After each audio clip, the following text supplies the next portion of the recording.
उसका उसमें जाने की आवश्यकता नहीं, लेकिन भारत की तरफ से जो रवैया बदला है उसके ऊपर ध्यान दिया जाना चाहिए। ये मोदी जी के ही 9-10 साल के कार्यकाल में हुआ कि सर्जिकल स्ट्राइक का कॉन्सेप्ट आया, यानी आज दुश्मन के घर में जाकर के भी कार्रवाई की जा सकती है।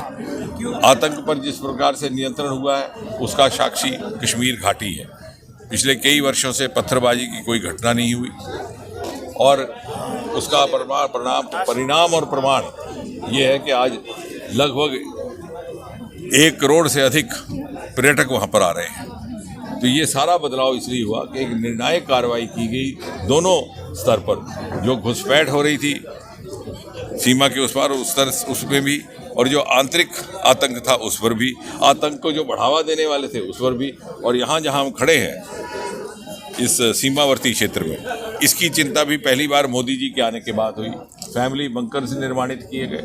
हमने वो ज़माना देखा है जब गोलीबारी शुरू हो जाती थी तो कोई परिवार किसी पंचायत घर में पनाह लेता, कोई शरण लेता, किसी स्कूल में किसी रिश्तेदार का दरवाज़ा खटखटाता। आज उनके लिए सब स्थान निर्धारित किए गए, 0 लाइन तक सड़कों का निर्माण हुआ है, मोबाइल टावर दिए गए, और एक बहुत बड़ा अन्याय हो रहा था कि सीमावर्ती क्षेत्र होने के बावजूद भी 4% आरक्षण LOC को दिया गया था, इंटरनेशनल बॉर्डर को नहीं दिया गया था जहां हम खड़े हैं। और ये भेदभाव वोट की राजनीति के कारण तत्कालीन कांग्रेस और नेशनल कॉन्फ्रेंस की सरकारों ने किया था।